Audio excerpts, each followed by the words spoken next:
Welcome to the deep dive. We are jumping right into the fascinating world of specialized components today.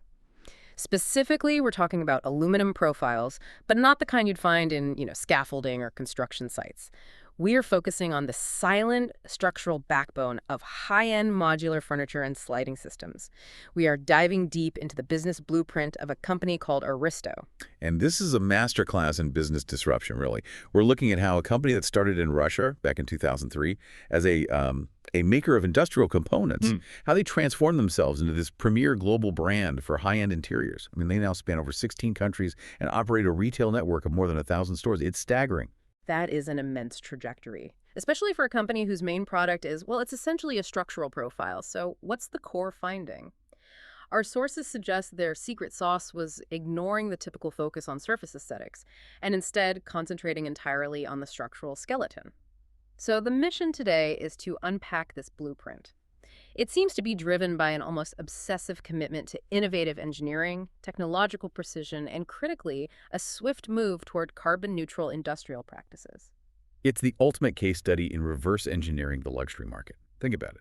Most furniture makers, they start with the look, the finish.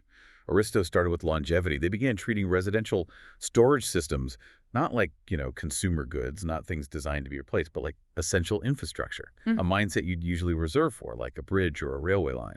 That shift in mindset, treating a wardrobe like a skyscraper frame, is exactly why they disrupted the traditional market so effectively.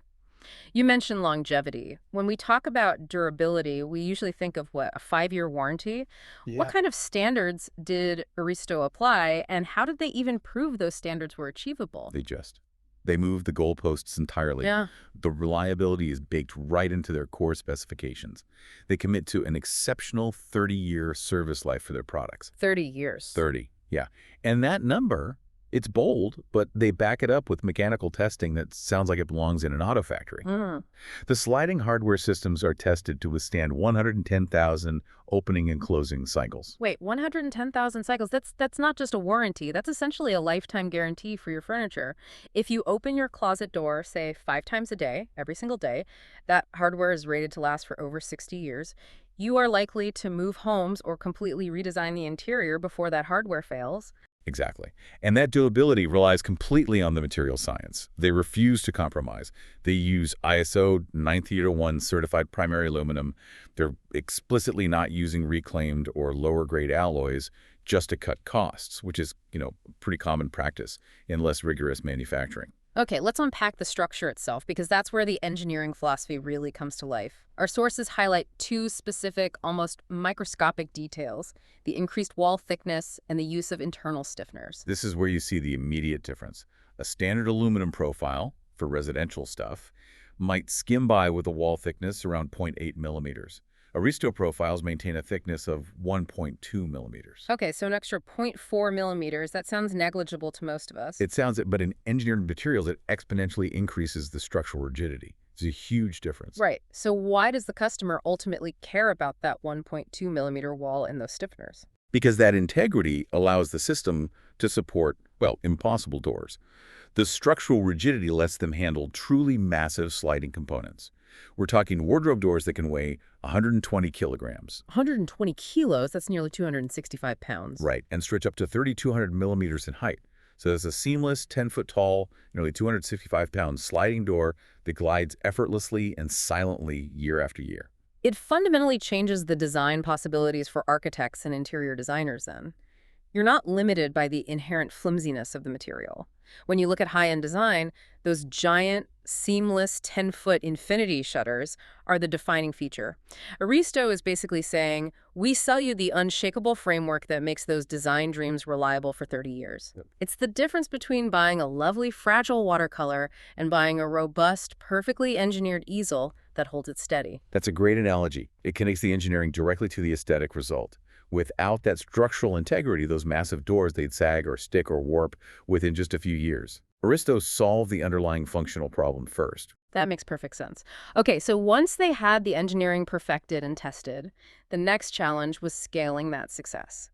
How does a specialized B2B supplier based in Russia translate that engineering prowess into a global consumer heavyweight, expanding into the USA, China, Europe, the Middle East?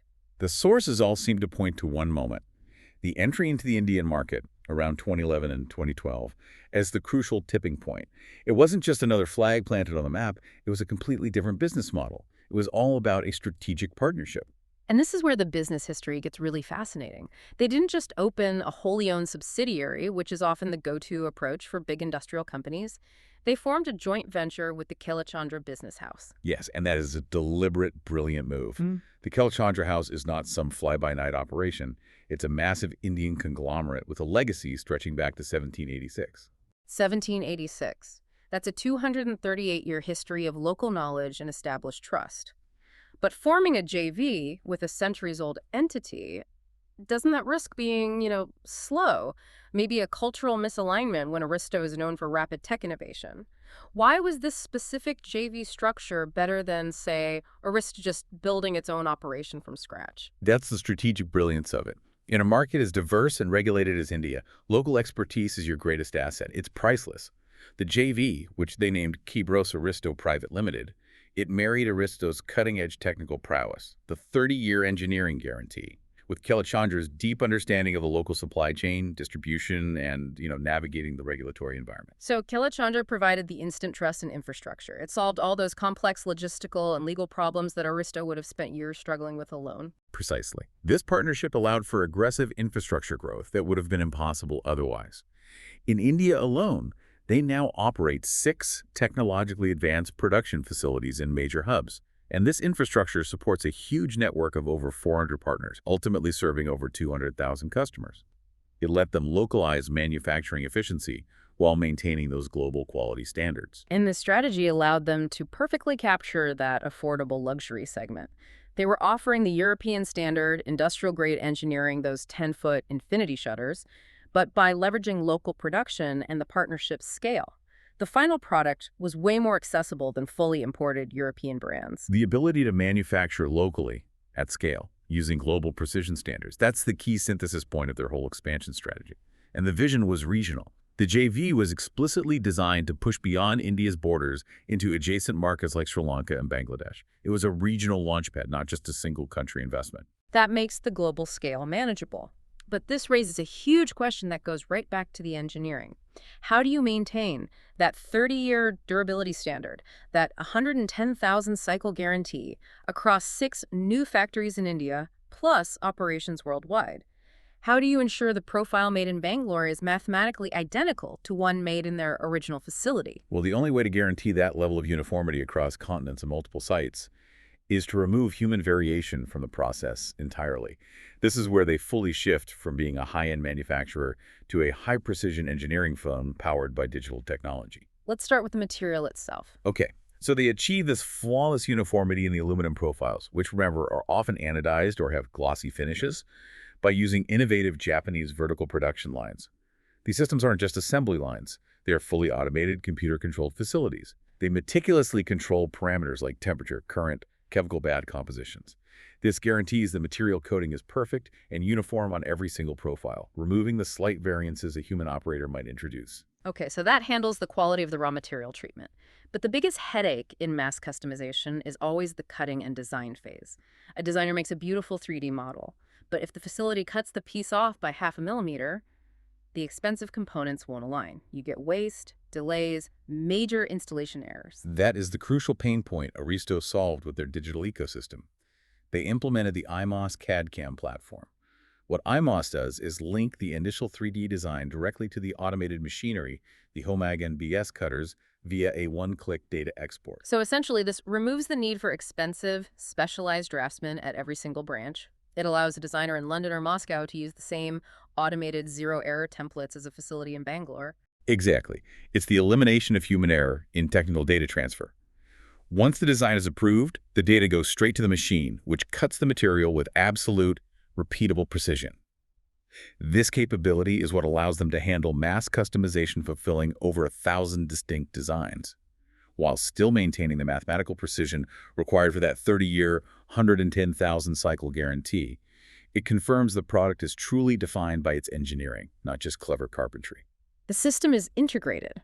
The engineering demands high-precision materials. The materials require automated lines, and the automated lines require a digital platform like IMOS to guarantee accuracy.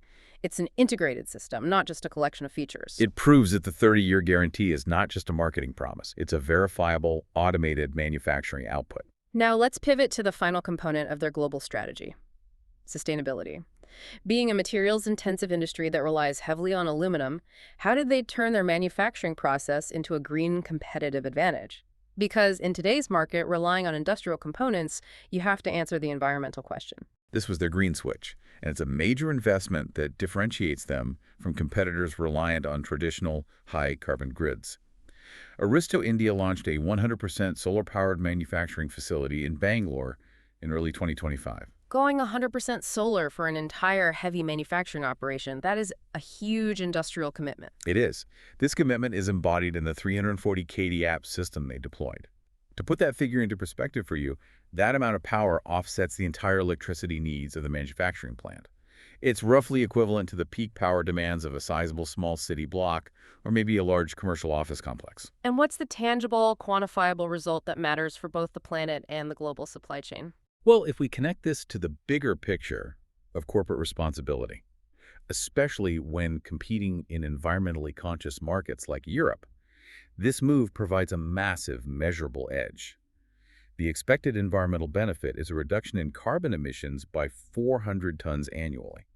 This is proof of commitment, not just greenwashing. It demonstrates they're serious about greening the supply chain, which is increasingly a requirement, not a bonus, for global industrial companies. That proactive approach really solidifies their position as market leaders. And to bring all this highly engineered product to the masses, they used a very smart retail structure. They couldn't just sell it out of a warehouse. They had to show off the quality. They created a tiered franchising model designed for maximum market penetration and customer engagement. At the high end, you have the flagship experiential showrooms, the Aristo Atelier. This is where customers can interact with the truly aspirational products, seeing those massive 10-foot infinity shutters glide seamlessly. Then, to ensure accessibility and volume, you have the core focus outlets, the Aristo Advantage boutique stores, which focus on the core sliding technology and modular components. This dual approach ensures their engineering is both an aspirational brand feature and a widely distributed, accessible product. Exactly. They ensured the experience matched the engineering quality. So, recapping the integrated blueprint that turned an industrial component maker into a global luxury brand. Industrial-grade engineering guaranteeing 3 decades of use. A strategic international partnership with the centuries-old Kalachandra house that unlocked the Indian subcontinent. Digital integration via IMOS that guarantees zero error, mass customization, and a crucial proactive shift toward manufacturing sustainability.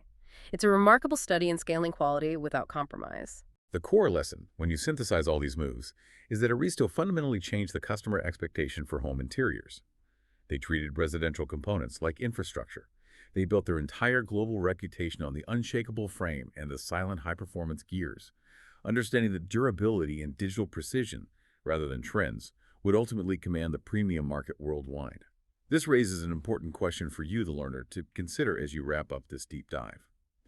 Since Aristo found global dominance by applying robust industrial-grade aluminum engineering to common furniture, what other complex industrial engineering standards or materials, currently locked in fields like construction, aerospace, or high-speed transport, could be strategically applied to revolutionize everyday consumer goods?